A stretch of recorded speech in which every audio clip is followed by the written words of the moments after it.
السلام علیکم رحمۃ اللہ وبرکاتہ۔ میرے دوستو، جو میں چیز آپ کو آج بتانے لگا ہوں وہ ہے شوگر۔ شوگر کیوں پیدا ہوتا ہے، یہ کیوں مرض بنتا ہے، اس کے متعلق میں تھوڑی سی آپ کو معلومات دینا چاہتا ہوں۔ میرے دوستو، میری گزارش ہے آپ سے کہ آپ ہمارے چینل کو سبسکرائب کر لیں تاکہ آنے والی ہر ویڈیو آپ کو میسر آئے، مل سکے۔ اس کو کمنٹ کریں، دوستوں کو شیئر کریں۔ دوستو، شوگر کا مرض لبلبہ کے فعل میں نقص واقع ہونے سے پیدا ہوتا ہے۔ لبلبہ انڈوکرائن سسٹم کے دیگر اعضاء کے ساتھ مل کر اپنے افعال سر انجام دیتا ہے۔ لبلبہ ایک لمبوترا غدود ہے جو پسلیوں کے نیچے بائیں جانب واقع ہوتا ہے۔ یہ دو طرح کے ہارمونز خارج کرتا ہے، انسولین اور گلوکوز۔ ان دونوں ہارمونز کا کام خون میں شوگر لیول کو متوازن رکھنا ہوتا ہے۔ انسولین خون میں شوگر کی مقدار کو کم جبکہ گلوکوز شوگر میں اضافہ کرتا ہے۔ یوں جب انسولین اور گلوکوز کی افزائش میں عدم توازن پیدا ہوتا ہے تو شوگر لیول میں کمی یا زیادتی کی علامت سامنے آنے لگتی ہیں۔ اس وجہ سے شوگر کا مرض پیدا ہونے کی صورت یا انسولین کی افزائش میں کمی بنتا ہے یا پھر گلوکوز کی مقدار میں زیادتی یا پھر مذکورہ ہارمون میں کسی ایک کی افزائش میں کمی یا زیادتی سے خون میں گلوکوز کا لیول خراب ہونے سے شوگر کے اثرات انسانی صحت کو متاثر کرنے لگتے ہیں۔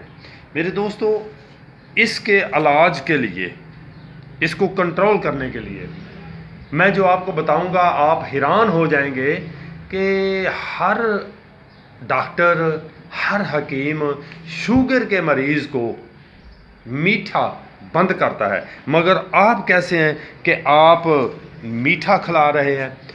میرے دوستو، شوگر کا تعلق میٹھا کھانے سے نہیں، شوگر کا تعلق ہے لبلبہ، ایک لمبوترے غدود سے جو پسلیوں کے نیچے بائیں جانب واقع ہوتا ہے۔ اس میں جب نقص پیدا ہوتا ہے نا تو انسولین یا گلوکوز کی زیادتی کی وجہ سے شوگر ہوتی ہے۔ ہم نے اس کو کنٹرول کرنا ہے تو شوگر آٹومیٹک کنٹرول ہو جائے گی۔ وہ اس کے لیے میں جو آپ کو بتانے لگا ہوں وہ ہے خمیرہ ابریشم حکیم ارشد والا۔ 1 چمچہ نیم گرم دودھ کے ساتھ استعمال کریں، اس کو کھائیں، اور کسی ایک کھانے کے ساتھ 7 کھجوریں بطور سویٹ ڈش استعمال کریں۔ میرے دوستو، یہ کھانے سے پہلے آپ شوگر چیک کر لیں اور 7 دن کے بعد پھر شوگر کو چیک کریں خالی پیٹ، تو انشاءاللہ آپ کو بالکل معلوم ہو جائے گا کہ یار اس کا علاج تو بہت آسان ہے۔ لوگ تو بہت خوفزدہ ہوتے ہیں، شوگر ایسے ہے، شوگر یہ ہے، شوگر۔ میرے دوستو، شوگر حقیقت میں ہے تو مرض اچھا نہیں، مگر اتنا بھی جتنا ہم لوگ اس کو سمجھتے ہیں نا اتنا بھی یہ نہیں۔ مگر دوسرا علاج جو ہے نا اس کا وہ ہے دوائی، اور مجرب علاج ہے جو میں استعمال کرا رہا ہوں لوگوں کو، یہ بھی خمیرہ بھی، کھجور بھی، اور ساتھ یہ دوائی۔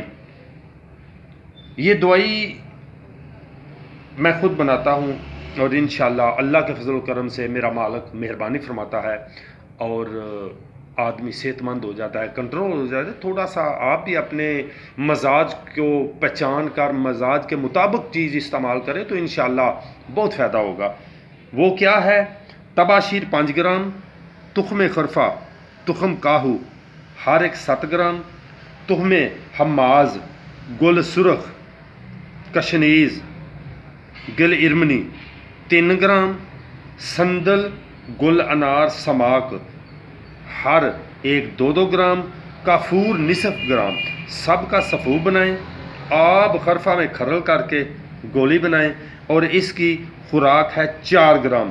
تو اللہ رب العزت سے دعا ہے کہ اللہ مالک الملک ان اللہ علی کل شیء قدیر ہے، اللہ ہمارے ہر مسلمان بھائی حضور کے غلام کو صحت تندرستی عطا فرمائے۔ میرے دوستو، اب میں اجازت چاہتا ہوں، نماز کی پابندی کریں، اللہ سے دعا کریں، میرا مالک مہربانی فرمائے گا۔ السلام علیکم، خدا حافظ۔